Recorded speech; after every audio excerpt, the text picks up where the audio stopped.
Alors, mon nom est Jean-François Gauthier. Je suis président directeur général de l'Institut de gouvernance numérique. L'Institut de gouvernance numérique est un organisme à but non lucratif qui est basé au Québec, dont le mandat consiste essentiellement à accompagner les organisations dans le changement de culture qu'on juge nécessaire pour faire en sorte qu'on puisse prendre ensemble un virage vers la transformation numérique durable.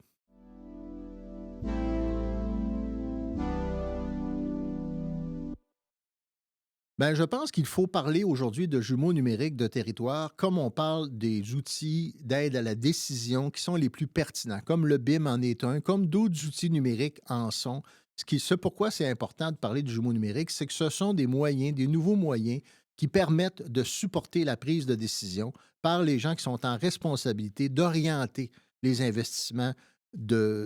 soit des investissements de construction ou de mise à niveau de nos infrastructures. Donc, c'est important, je pense, d'avoir des opportunités de discuter ensemble et de trouver ensemble des solutions qui permettent une meilleure collaboration, puis surtout un meilleur partage des bonnes idées et des meilleures pratiques.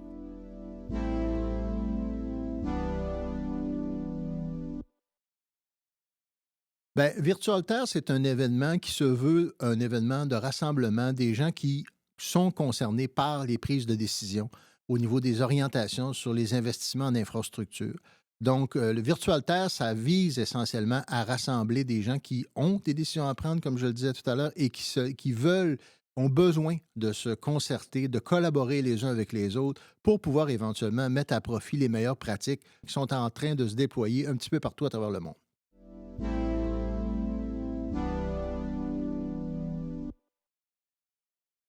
Donc, les publics concernés par l'événement VirtualTer, c'est vraiment pour moi les gens qui sont en situation de prise de décision par rapport aux orientations d'investissement au niveau des infrastructures publiques et parapubliques et aussi éventuellement privées.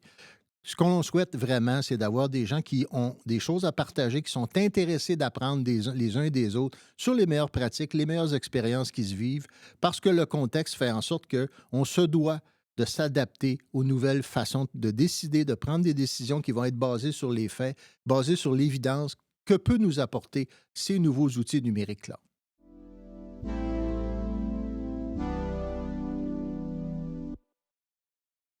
Dans le secteur public, pourquoi il y a autant d'acteurs qui sont concernés? C'est qu'effectivement, il y a des organisations publiques-privées qui, de près ou de loin, sont justement engagées dans la prise de décision. Il n'y a pas qu'un seul organisme qui est concerné. Les citoyens sont concernés, les experts sont concernés. Il y a énormément de gens qui peuvent contribuer par leurs idées et faire en sorte de trouver des solutions qui vont nous permettre collectivement de faire face aux défis qui s'en viennent dans les prochaines années. Donc, c'est pour ça que je pense qu'il faut ouvrir une conversation la plus large possible avec les gens qui ont de l'intérêt et qui sont capables de nous amener des pistes de solutions qui ne sont pas toujours évidentes pour les gens qui sont dans un domaine en particulier.